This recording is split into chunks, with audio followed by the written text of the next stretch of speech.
Hello साथियों, सभी का स्वागत है आपका online YouTube channel Awadh coaching class पर।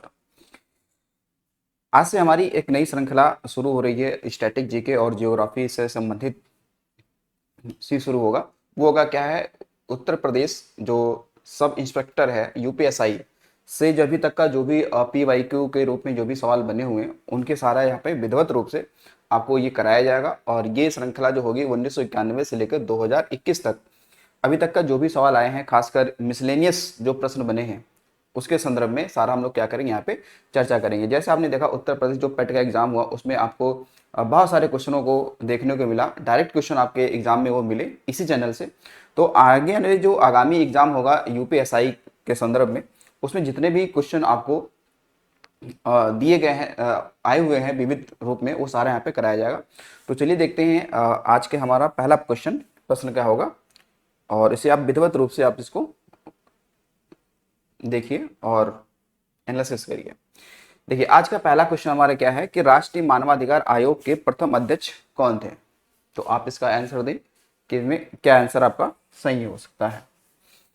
पहला ऑप्शन है न्यायमूर्ति ए एस आनंद, न्यायमूर्ति जे एस वर्मा, न्यायमूर्ति के जी बालकृष्णन या न्यायमूर्ति रंगनाथ मिश्रा। यहाँ पे दिया हुआ है। अच्छा, ये सवाल बेहतर भी बनता है कि इसके पूछ रहा है कि इसके पहले यानी कि फर्स्ट इसके अध्यक्ष कौन थे, यानी कि इसके प्रथम अध्यक्ष कौन थे।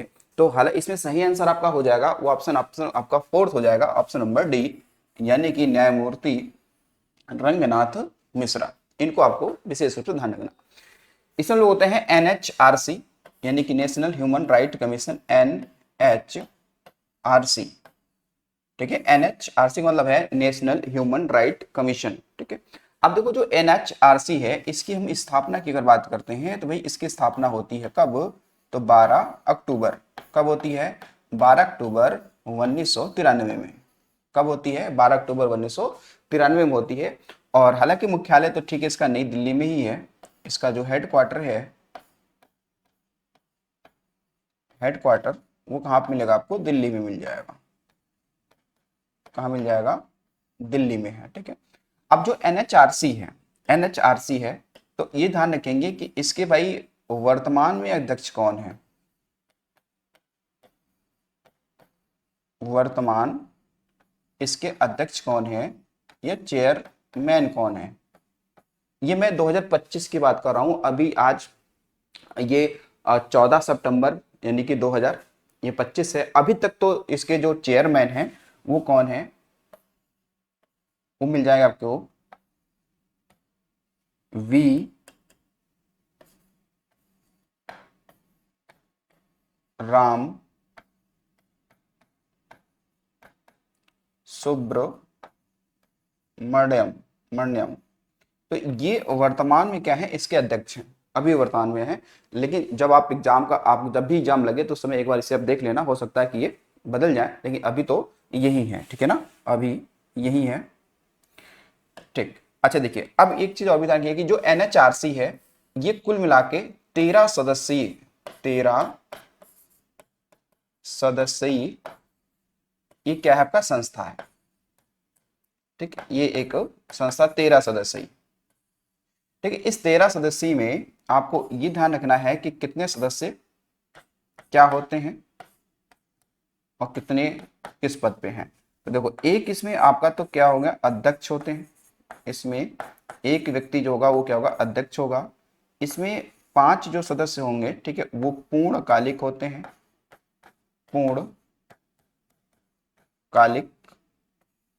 यानी आप पदेन कह सकते हैं, पूर्णकालिक सदस्य होते हैं सदस्य। और 7 अन्य सदस्य होते हैं। 7 क्या होंगे इसमें, अन्य सदस्य होंगे। कितने, तो 7 इसमें अन्य सदस्य होते हैं। तो एनएचआरसी के बारे में ये चीजें आपको ध्यान रखना है। अच्छा, इस ऑप्शन में एक बार और है जो आपको ऑप्शन एक दिख रहा है, ऑप्शन नंबर सी, यानी कि केजी बालकृष्णन। इनके बारे में ध्यान रखना, इनके बारे में डाटा ध्यान रखना कि जो एनएचआरसी है इसके लंबे समय तक अध्यक्ष कौन बने रहे, तो यही बने रहे। ठीक है, तो कह सकते हैं कि सर्वाधिक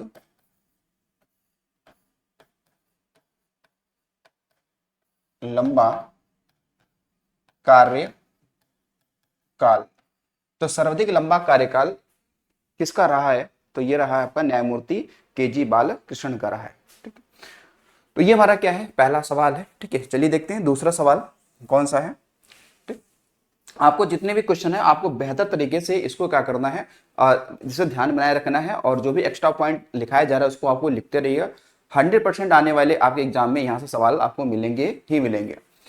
तो देखिए दूसरा सवाल क्या है कि निम्नलिखित में से राष्ट्रीय कर्मी रहित पहल के अभिप्रेत लाभार्थी कौन है? यानी कि भारत सरकार द्वारा एक योजना चलाया गया, एक पहल चलाया गया, उसका नाम था राष्ट्रीय कर्मी रहित पहल। तो इसके लाभार्थी कौन होंगे, यानी कितने ऐसे कितने एज वाले बच्चे इसमें शामिल होंगे? तो इसमें सही आंसर होगा आपका ऑप्शन नंबर दूसरा, यानी कि 1 से 19 वर्ष। ठीक है, 1 से 19 वर्ष के बच्चे जो होते हैं इसमें क्या होते हैं, आपके लाभार्थी होते हैं। ठीक है, या उनको ये इसमें लाभ मिलता है। ठीक है, तो इसको ध्यान रखेंगे। अगला सवाल हमारा कौन है? वह कौन सा फोरम है जो एड्रियाटिक सागर, बाल्टिक सागर, ठीक है, एड्रियाटिक सागर, ठीक है, बाल्टिक सागर और काला सागर के बीच के यूरोपीय संघ के 12 सदस्यों को एक साथ लाता है? ऑप्शन देखिए, यूरोपीय परिषद, अंतरराष्ट्रीय समुद्री संगठन, थ्री सीज इनिशिएटिव, यूरोपीय संघ। तो इसके लिए आपका जो सही आंसर बनेगा वो बनेगा आपका थ्री सीज इनिशिएटिव, यानी कि ऑप्शन थर्ड सही है, यानी कि थ्री सीज इनिशिएटिव। ठीक, तो ये ध्यान रखेंगे कि क्या होता है, यूरोप में आपके कितने 12 ऐसे सदस्य हैं जो इस संगठन के क्या हैं, वो सदस्य हैं।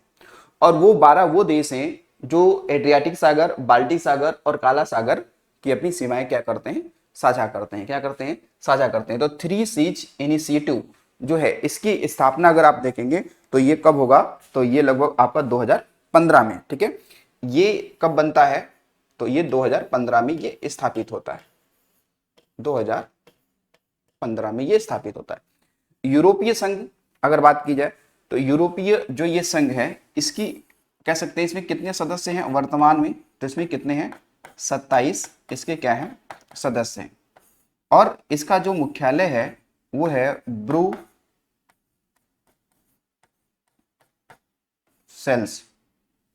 कहां पर? तो बेल्जियम, बेल्जियम। ठीक, यहां पे इसका क्या है, मुख्यालय है यूरोपीय संघ का। ठीक है, वैसे अंतरराष्ट्रीय समुद्री संगठन जो है इसका भी मुख्यालय जेनेवा में है। कहां पे है? जेनेवा में है। ठीक, और देखिए चौथा सवाल, निम्नलिखित में से किस योजना का उद्देश्य अल्पसंख्यक समुदायों की पारंपरिक कला और शिल्प की विरासत को संरक्षित करना है? उस्ताद योजना, सीखो और कमाओ योजना, जियो पारसी योजना, ठीक है, और मिशन कर्म योगी। तो कौन सी इसमें योजना है जो आपके किसके लिए? तो अल्पसंख्यकों के पारंपरिक जो कला है उसके संरक्षण के लिए ये शुरू किया गया है। तो इसमें जो आपका सही आंसर है वो आपका क्या हो जाएगा? उस्ताद योजना। कौन सी हो जाएगी योजना? ये उस्ताद योजना। इसकी जो शुरुआत होती है वो होती है भाई 14 मई 2015 को। 14 मई 2015 को इसकी क्या होती है, शुरुआत होती है। और इसका क्या है, अपना एक क्या है, फुल फॉर्म है। इसका अपना क्या है, एक फुल फॉर्म है। क्या है? इसे कहते हैं भाई, देखो क्या, अपग्रेडिंग स्किल, ठीक है, एंड ट्रेनिंग, क्या है, एंड ट्रेनिंग इन ट्रेडिशनल, क्या है, in traditional art of craft and development. इसकी फुल फॉर्म की हम लोग बात करें तो क्या इसका फुल फॉर्म क्या हो जाता है? Grading, upgrading skills, skills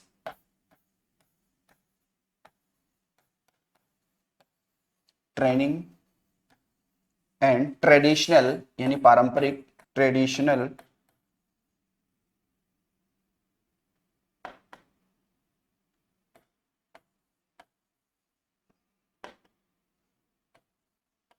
traditional arts and craft development,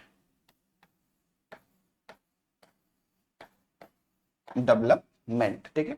तो यानी कि जो अल्पसंख्यक समुदाय के जो लोग हैं उनके द्वारा जो भी पारंपरिक जो भी ट्रेडिशनल काम किए जाते हैं, ठीक है, तो उस कला को क्या करना, संरक्षित रखना, उसको आगे बढ़ावा देना, ठीक है, ये इसका क्या है, उद्देश्य है। वैसे सीखो और कमाओ योजना ये भी अल्पसंख्यकों के लिए ही है, ठीक है, ये भी किसके लिए है,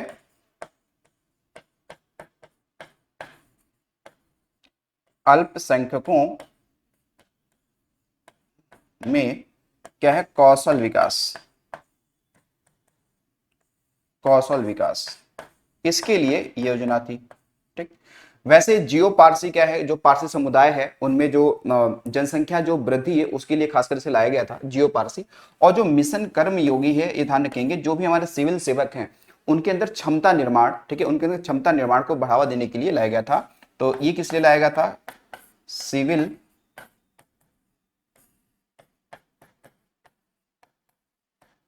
सिविल सेवकों में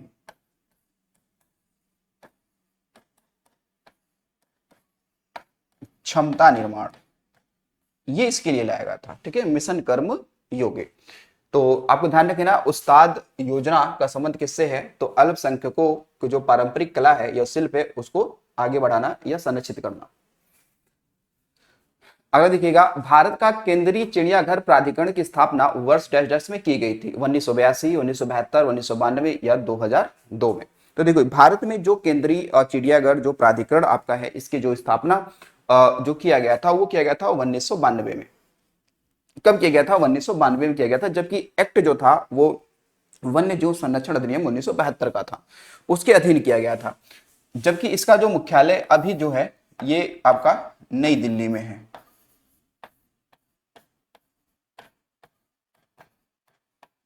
नई दिल्ली में इसका मुख्यालय है, ये भी ध्यान रखिएगा। तो जो केंद्रीय चिड़ियाघर प्राधिकरण है ये वन्य जीव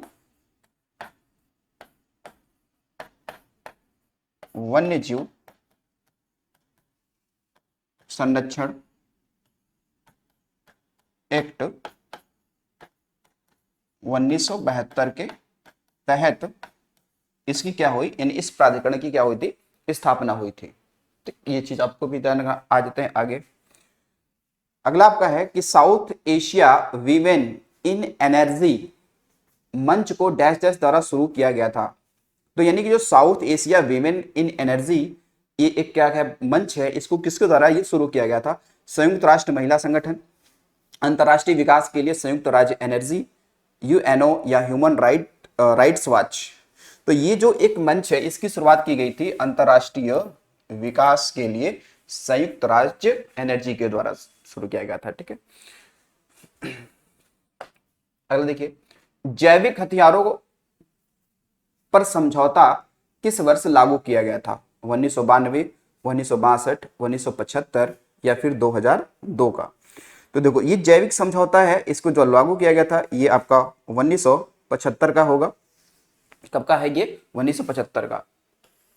ये यूएसए द्वारा ये पहल लाया गया था, यानी कि जो बायोलॉजिकल जो वेपन्स हैं, ठीक है, जो बायोलॉजिकल वेपन्स हैं, यानी जैविक हथियारों पर समझौता किससे लागू किया गया, तो 1975 में। बायोलॉजिकल वेपन का मतलब हो गया, जैविक हथियार का मतलब ये हो गया कि जैसे कि सपोज करो कोई ऐसा वायरस बना दिया जाए, कोई ऐसा जीव बना दिया जाए जो क्या हो कि वो एक हथियार की तरीके से काम करे, इन वेपन के तरीके से वो काम करे, ठीक है, तो उसे बोलते हैं जैविक हथियारों पर जो समझौता किस लागू किया, 1975 में लागू किया गया था।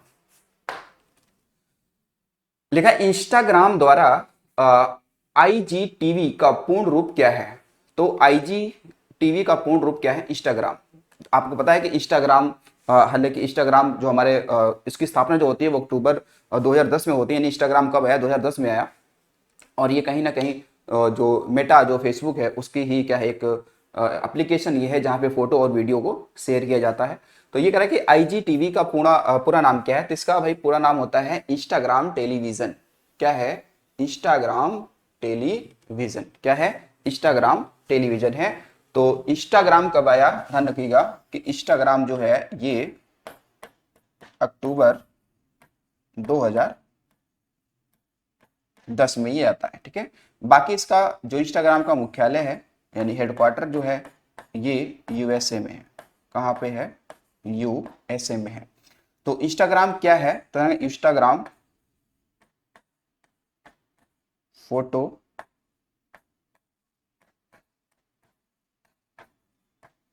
वह वीडियो वीडियो शेयरिंग प्लेटफॉर्म है ये, ठीक है, प्लेटफॉर्म। तो स्पेशली इसको इसलिए बनाया गया था। तो इंस्टाग्राम के बारे में इतना ध्यान रखना। इंस्टाग्राम की बहुत सारी फीचर्स हैं, उनके बारे में पूछ लिया जाता है। तो उन फीचरों में एक ये भी है IGTV। रेरा शब्द का पूरा नाम क्या है? जो रेरा है इसका सब जो है इसका पूरा नाम क्या है? तो चलो 4 ऑप्शन इसमें दिए हैं और इन 4 ऑप्शनों में जो सही आंसर आपका होगा वो क्या आपका है? Real estate regulatory authority. इसका पूरा नाम क्या है? तो रियल स्टेट रेगुलेटरी अथॉरिटी, ये इसका क्या हो जाएगा? पूरा इसका नाम हो जाएगा, ठीक है, इसका पूरा ये नाम हो जाएगा। तो ये आपको इतनी बातें विशेष रूप से क्या रखना है? ध्यान रखना है। वैसे इसकी स्थापना मेरे हिसाब से 2016 में होती है, ठीक है, रेरा की, ठीक है। कब होती है? 2016 में। पहले देखिए, निम्नलिखित में से किस स्थान पर कुंभ मेला त्योहार मनाया जाता है? मथुरा, हरिद्वार, त्रिशूर, कुंभकोणम। तो इन 4 ऑप्शनों में से तो मुझे केवल एक ही दिख रहा है, वो कौन सा है? हरिद्वार। बाकी हमें पता है कि कुंभ मेला, ठीक है, कितने? तो 4 स्थानों पे लगता है। कितने स्थानों पे लगता है भाई? 4 स्थानों पर। कितने स्थानों पे? 4 स्थानों पे। अगर हम देखें, पहला क्या है? हरिद्वार। ये कोई क्रम नहीं है, ये मैं बता रहा हूं कि कहां कहां लगता है। हरिद्वार, सेकंड प्रयाग राज, थर्ड उज्जैन और फोर्थ नासिक। फोर्थ नासिक। लेकिन एक चीज आपको इसमें और भी ध्यान रखना चाहिए कि भाई इनकी क्या है ना, ये नदियों के किनारे, किस नदी के किनारे लगता है? तो ध्यान के ये तो लगता है गंगा नदी के किनारे। बाकी ये तो त्रिवेणी संगम पे, त्रिवेणी संगम यानी कि गंगा यमुना सरस्वती, ये 3 नदियों के संगम पे लगता है। उज्जैन, ये 2 क्षिप्रा नदी के तट पर इसका मेला आयोजन होता है। और ये जो गोदावरी, गोदावरी, ठीक, गोदावरी।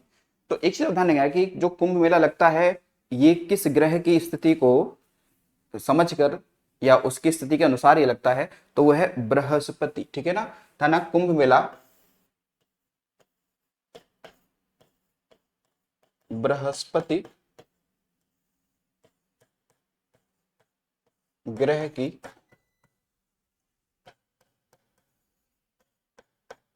स्थिति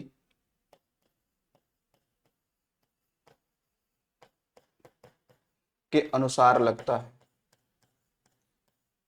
ठीक। ये ध्यान रखिए कि बृहस्पति ग्रह के अनुसार ये लगता है। पहले देखिए, संयुक्त राष्ट्र महासभा के अध्यक्ष पद पर चयनित प्रथम भारतीय का नाम क्या था? प्रथम भारतीय का नाम क्या था? JP कृपलानी, जवाहरलाल नेहरू, डॉक्टर राजेंद्र प्रसाद, श्रीमती विजया लक्ष्मी पंडित, ठीक। तो हालांकि ये खूब सवाल आता है, पूछा भी जाता है। तो उनमें एक नाम कौन सा आएगा? देखो आपका श्रीमती विजया लक्ष्मी पंडित। ये तो जो ये श्रीमती विजय लक्ष्मी पंडित थी, इनको ध्यान रखेंगे कि ये 1953 में 1953 में यूएनओ के महासभा के 8वें सत्र की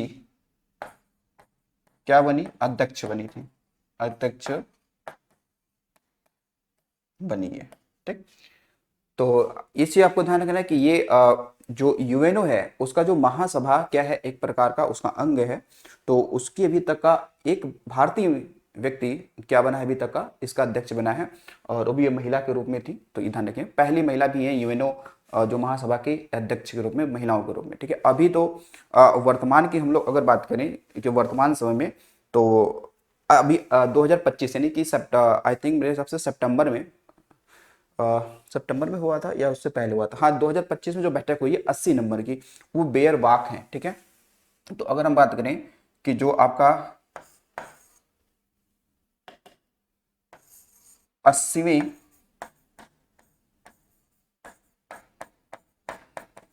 महासभा 80वीं महासभा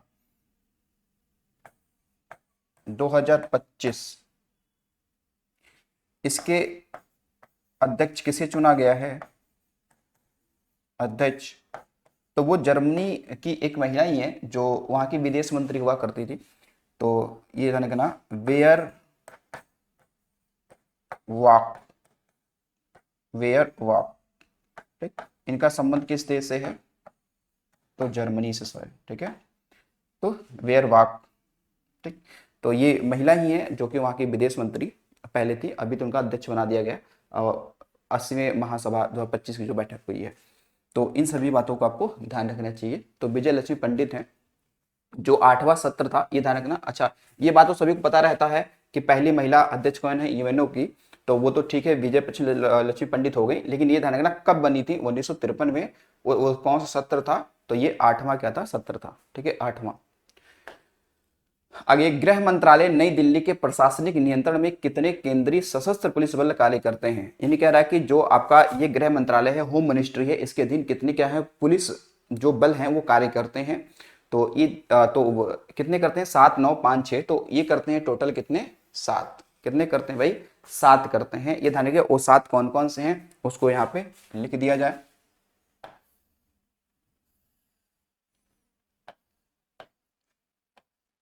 पहला, दूसरा, तीसरा, चौथा, पांचवा, छठा और 7वां। तो देखो, एक आपका है भाई असम राइफल। क्या है? असम राइफल, जिसकी स्थापना कब होती है? 1835 में होती है। और मुख्यालय इसका कहाँ पे है? तो बताएंगे शिलोंग में है। कहाँ पे है? शिलोंग है, यानी मेघालय, ठीक है। और बाकी जितने भी हो जाएंगे उनका सबका मुख्यालय नई दिल्ली में। कहाँ पे है? नई दिल्ली में है। अब देखिए अगला, अगर हम बात करते हैं भाई आईटीबीपी, ठीक है, आईटीबीपी। तो आईटीबीपी की स्थापना जो होती है वो होती है 1962 में। भारत और चीन युद्ध के बाद इसकी स्थापना होती है। फिर आपका है एसएसबी, ठीक है, एसएसबी, ठीक है, जिसे इसकी स्थापना होती है आपकी 1900 कब? 63 में। कब होती है? 1963 में होती है। फिर इसके बाद में आपका है बीएसएफ की स्थापना कब होती है? 1965 में। फिर आपका है सीआरपीएफ, ठीक है, सीआरपीएफ यानी सेंट्रल रिजर्व पुलिस फोर्स, ठीक है, इसकी स्थापना कब होती है? तो 1969। कब होती है? सॉरी, 1949। कब होती है? 1949, ठीक है। लेकिन एक्ट कौन सा था? ध्यान रखना, क्राउन रिप्रेजेंटेटिव एक्ट 1939 वाला।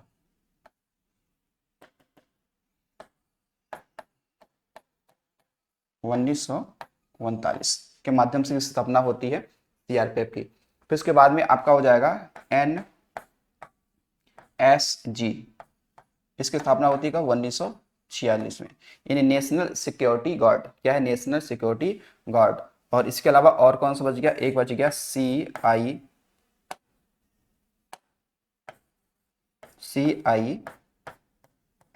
यानी कि सेंट्रल इंडस्ट्रियल सिक्योरिटी फोर्स, ठीक है। और इसकी स्थापना कब होगी? 1969। कब होगी? 1969 में, ठीक है। कब होगी? 1969 में। तो क्या ये सभी को ये बात समझ में आ गई कि कितने हैं? तो 7 हैं, ठीक है। ये सातों के साथ किस मंत्रालय के अधीन है? ये सारे हैं किसके? गृह मंत्रालय के ये अधीन आते हैं। ध्यान रखना, ये जो पुलिस बल हैं, जो ये अर्धसैनिक बल हैं, क्या ये जो अर्धसैनिक बल है ये सातों किसके अधीन आते हैं? गृह मंत्रालय के अधीन आते हैं। लेकिन एक चीज ध्यान रखना कि एक जो आपकी इंडियन आर्मी है, ठीक है भैया, इंडियन आर्मी, नेवी और वायुसेना, ये सब रक्षा मंत्रालय के अधीन आते हैं।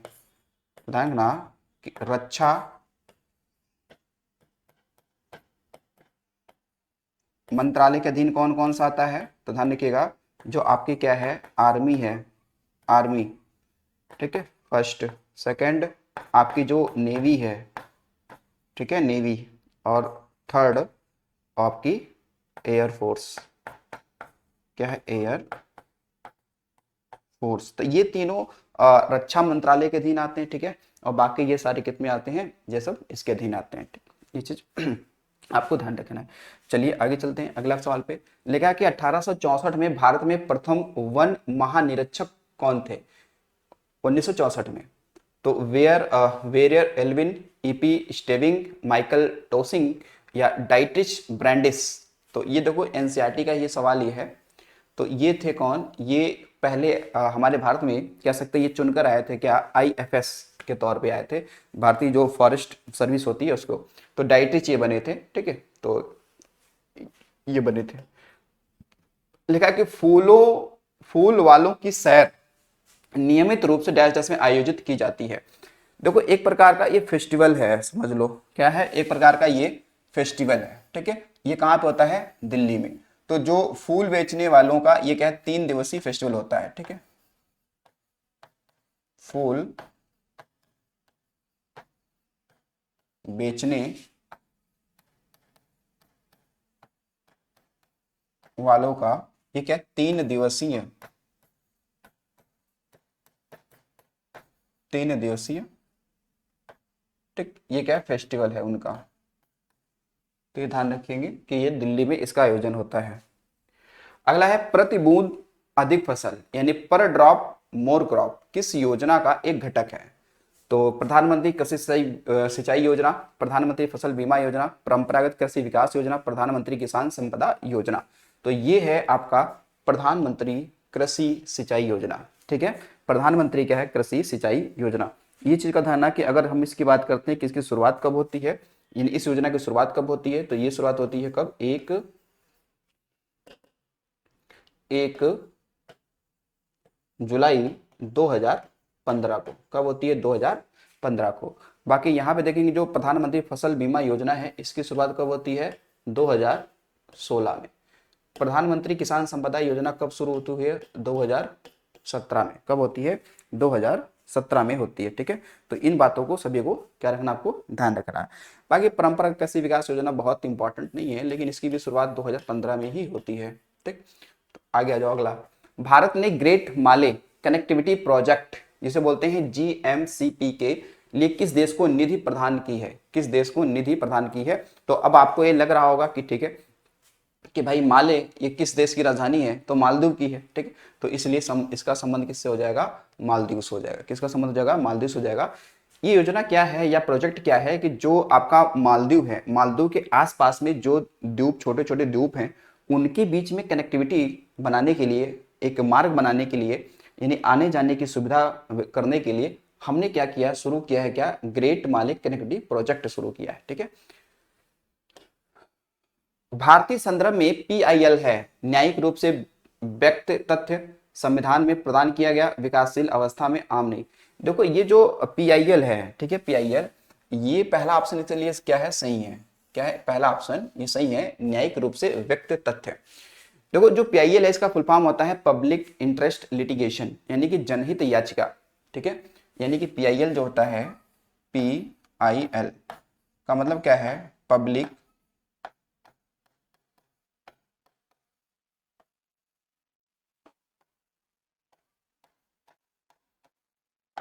इंटरेस्ट लिटिगेशन,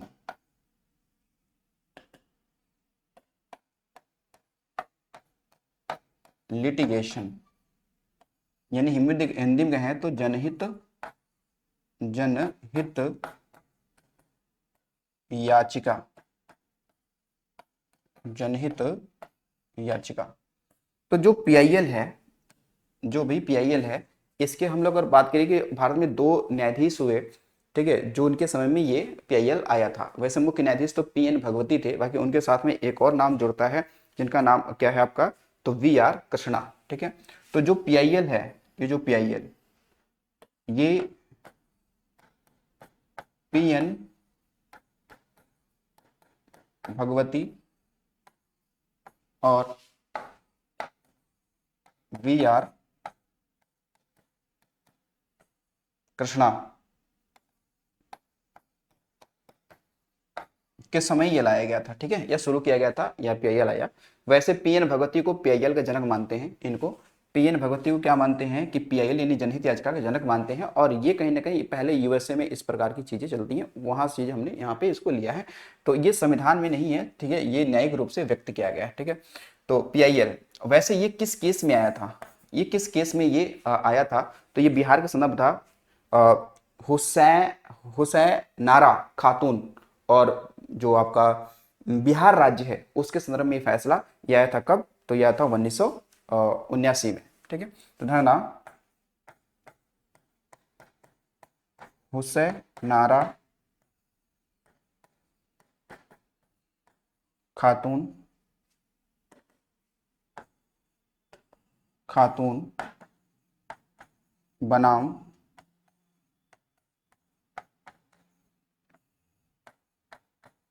बिहार राज्य। कब? 1979। तो ये ताकि जो न्याय है, जो सुनवाई है, उसमें तेजी लाया जा सके। ठीक है ना, तो ये इसके लिए खासकर लाया गया था। चलिए अगला सवाल देखिए।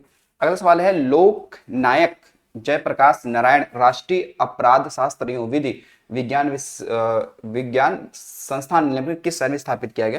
तो ये भी करंट का सवाल है। ठीक है, ये क्या है? अभी करंट का सवाल है, इसको आप ध्यान रखना। ये कहाँ पे हो जाएगा? नई दिल्ली। कहाँ पे हो जाएगा? नई दिल्ली। ठीक है, नई दिल्ली। अगला है कि पुलिस प्रणाली में एफआईआर का पूर्ण रूप क्या है? तो आपने पढ़ा होगा एफआईआर। एफआईआर का मतलब होता है फर्स्ट इंफॉर्मेशन रिपोर्ट। क्या होता है?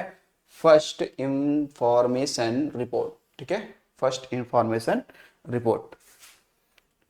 और अगला देखिए सवाल, कोविड 19 के लिए कौन सा भारत का प्रथम स्वदेशी वैक्सीन परीक्षण है? ये देखो प्रथम लिखा है और स्वदेशी वैक्सीन परीक्षण है। ठीक है, तो ऑप्शन है जाइकोव डी, कोविश्योर, कोवैक्सीन, कोविशील्ड।